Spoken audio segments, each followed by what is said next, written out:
السلام عليكم أعزائي الطلاب. نراجع اليوم موضوعا جديد: الآلات الموسيقية الشرقية.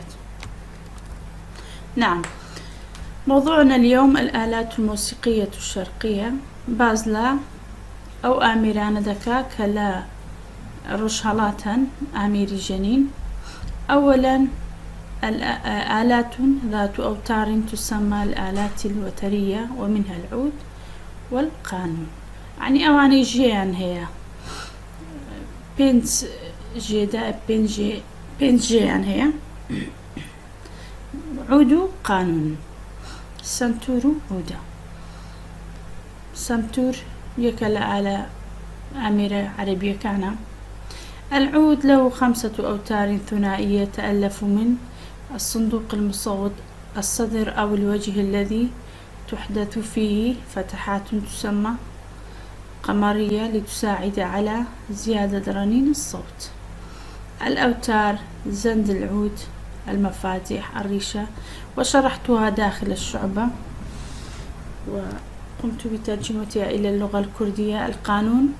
القانون آلة شرقية قديمة من أغنى الآلات أنغاما، تستعمل فيه الأوتار مطلقة فيجعل لكل صوت من الأصوات الموسيقية وترا خاصا.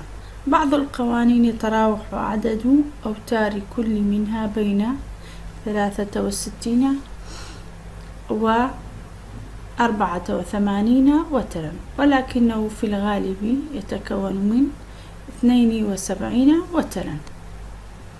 همون بكردي باس كردي لبول دا همون ما كردي تو كردي قلت مان هندشيان جي كاني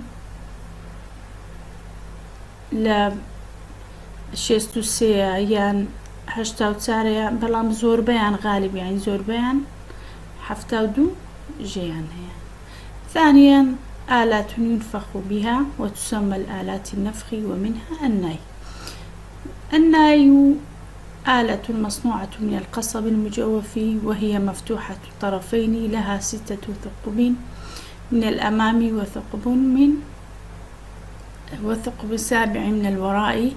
في المنتصف يضع العازف فتحتها العليا على فمه بشكل مائل قليلا، بحيث يبقى جزء منها بعيدا عن الشفتين ليتلقى الهواء الخارج من الفم عند النفخ، وبذلك يحدث الصوت. بازلا شمشال زور بيزور ماندي تيتمان.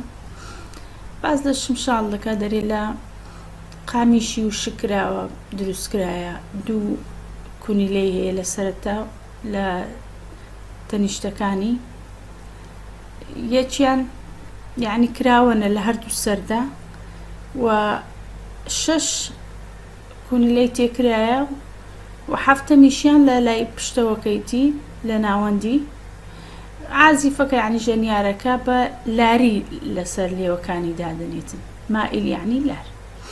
ثالثا، آلة ينقر عليها وتسمى الآلات الإيقاعية، ومنها الدف هو آلة الإيقاع المشهورة التي تصاحب إيقاعاتها الحان والأنغام.